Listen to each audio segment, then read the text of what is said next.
Assalamualaikum warahmatullahi wabarakatuh. Halo Sobat Humas Semeru. Dalam menyambut bulan suci Ramadan saat ini, saya beserta tim Bid Humas Polda Jawa Timur melaksanakan safari Ramadan ke makam-makam Wali Songo yang berada di Jawa Timur. Nah, saat ini saya bertepat di depan makam Sunan Bonang, sudah ditemani oleh Bapak Sekretaris Yayasan Sunan Bonang, yaitu Gus Dayat. Iya. Assalamualaikum Gus. Waalaikumsalam. Gimana keadaannya Gus? Alhamdulillah baik-baik. Gus, alhamdulillah ini saya berkesempatan mengunjungi makam Sunan Bonang ini. Bagaimana sih Gus dulu sejarah Sunan Bonang ini seperti apa? Sejarah Sunan Bonang, beliau adalah salah satu wali Allah dalam jajaran Wali Songo. Jadi Wali Allah, Wali Songo itu ada beberapa generasi, ini termasuk yang terakhir ini generasi yang Wali Songo Sunan Bonang dan Sunan Kalijaga, Sunan Ampel, Sunan Giri, ini generasi ketiga. Okay.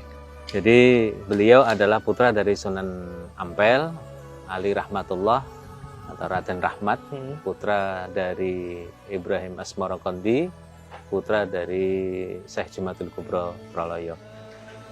Beliau memberikan dakwah atau menyebarkan dakwah di daerah Tuban dan sekitarnya, yang pada waktu itu merupakan daerah dari ibunya. Jadi ibunya ini adalah putri dari Bupati Tuban. Jadi beliau mengenal sejarah dengan baik, kebudayaan dengan baik, dan menyebarkan di daerah Tuban. Nah Gus, untuk nama Bonangnya sendiri dari mana Gus? Nama Bonang itu ada yang mengatakan versi itu adalah gong kecil atau alat gamelan yang bernama Bonang. Ada yang mengatakan beliau ketika di Tartar, beliau namanya adalah Bong Ang, putra dari Bong Siwo. Bong Siwo itu Sunan Ampel itu. Dan pernah pergi ke Yunan juga, beliau di sana dipanggil Nam Biang Song. Nam Biang Song, jadi hampir mirip-mirip semua. Dan alat gamelan Bonang ini memang khusus beliau buat untuk menyebarkan agama Islam melalui budaya, yaitu alat musik. Sedangkan muridnya Sunan Kalijogo lebih kepada pewayangan. Ya. Memang berarti dari beberapa nama memang udah mirip gitu. Iya. Terus ditambah lagi dengan pembuatan alat musik Bonang gitu, yang memperkuat berarti namanya menjadi nama Sunan Bonang gitu. Nah Gus, sebelum lebih lanjut boleh masuk ke dalam Gus? Monggo, silakan. Nah Gus, di depan sini ini ada gapura, tapi tadi saya waktu di depan juga ada gapura juga. Nah ini berapa nih Gus? Ini gapura yang dibangun setelah Sunan Bonang wafat. Jadi ada 3 gapura di sana. Ada gapura yang paling depan, gapura 1 itu istilahnya kalau rumah itu ada ruang tamu, ruang tamunya, terasnya. Ini ada ruang tamunya di sini, gapura 2, dan di sini adalah gapura 3, ruang utamanya itu tentang tempat itu. Jadi filosofinya hampir seperti rumah. Jadi kita menyambut para peziarah itu ada area-area. Nah di depan tadi ini kan ada masjid tuh Gus ini. Iya. Nah ini masjid memang udah dari lama peninggalan dari Sunan Bonang sendiri. Untuk masjid ini baru, jadi tahun 1921. Dulu halaman 2, zona 2 ini sangat luas gitu loh.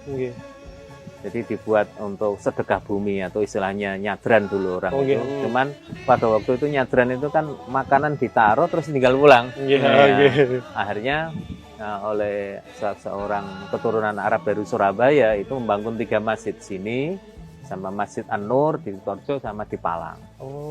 Jadi salah satunya ini Masjid Astana namanya. Masjid Astana itu artinya pekuburan yang luhur gitu. Pekubur. Jadi supaya mereka yang nyadran dulu makanan itu tidak ditinggal, dibawa ke masjid, kita berdoa bersama di situ dimakan bareng.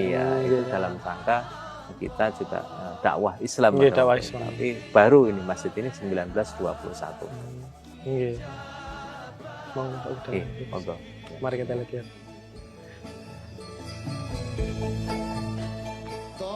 Nah Gus, ini berarti kita udah di ruang utama ini. Tempat makamnya Sunan Bonang. Cungkup Sunan Bonang.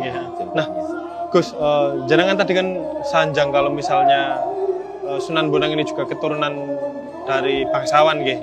Terus juga menyebutkan tentang Trowulan. Biasanya Trowulan kan identik dengan Majapahit. Nah eranya Sunan Bonang ini sama Majapahit ini apa hampir sama, Gus. Hampir sama. Jadi era akhir dari Majapahit itu adalah kemunculan dari Sunan Bonang, dan Sunan Bonang yang memprakarsai pertama kerajaan Demak.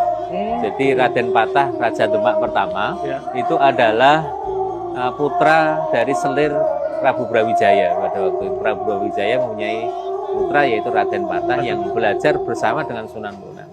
Jadi yang memperkarsai kerajaan Islam pertama di Indonesia yaitu Demak, itu adalah Raden Patah yang merupakan masih keluarga juga dengan Sunan Bonang. Dan Sunan Bonang juga keturunan dari Arya Tejo. Arya Tejo merupakan keturunan dari Prabu Brawijaya juga. Sehingga antara Demak dan Majapahit itu dulu tidak ada konflik. Artinya ada penengahnya yaitu Sunan Kalijaga sebagai anak dari Bupati Tuban. Waktu itu putra mahkota, cuman beliaunya tidak meneruskan menjadi bupati. Itu menjadi perekat daripada Demak dan Majapahit. Jadi penyambung lidah, karena memang kerajaan Demak sama kerajaan Majapahit ini anak dan bapak. Nah, Gus, ini kan makamnya Sunan Bonang ini kan dibentuk pendek, itu ada filosofinya, Gus? Iya, memang dibentuk seperti ini supaya kita menghormati apabila masuk dalam cungkup kita harus membungkuk untuk menghormati wali Allah, menghormati para ulama. Sampai kita ada unsur kesombongan ketika sama seperti filosofi orang-orang Jawa dulu, kalau mau ke raja itu pasti dia akan ngesot jalan dengan kaki sampai itu dulu. Itu seperti itu filosofinya. Namun makamnya itu ya agak tinggi, itu bisa di atas nanti agak tinggi.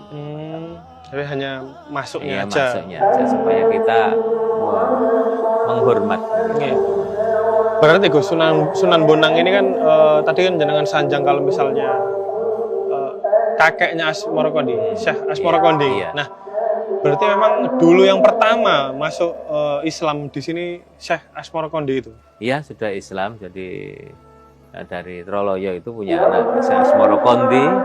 Itu beliaunya berdakwah di daerah sini, cuman tidak lama beliau meninggal. Artinya yang ditinggalkan itu anaknya yaitu Sunan Ampel. Raden Rahmatullah itu Ali Rahmatullah, yang diberikan tanah di Ampel Denta oleh Kerajaan Majapahit untuk mendirikan istilahnya padepokan, pondok pesantren di Ampel Denta itu. Gus, orang kan biasanya taunya kan Sunan Bonang, Nah, ada nggak Gus apa sih yang unik dari Sunan Bonang gitu? Kalau secara turun-temurun dongeng dari beberapa turun-temurun memang banyak keistimewaan Sunan Bonang, karomahnya itu kan bisa mengubah kolang-kaling menjadi emas, mengalahkan beberapa pendekar dari daerah Kediri, mengalihkan aliran Sungai Brantas. Beliau juga ada, dan juga beliau mengalahkan pendeta Sakyakirti, Fitri dari India, dengan mencabut tongkatnya dan mengeluarkan segala isi daripada kitab-kitab yang dibawa oleh pendeta itu ketika tenggelam di Laut Jawa itu. Ketemu Sunan Bonang, ini toh yang kamu bawanya.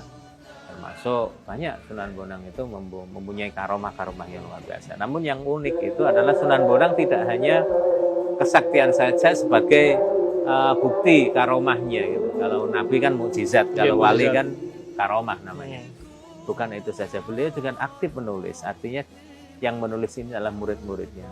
Ada kitab yang namanya Primbon Bonang, Wetboek Van Bonang, itu ada di Leiden, Belanda. Ada juga Solo Wujil, Solo macam-macam.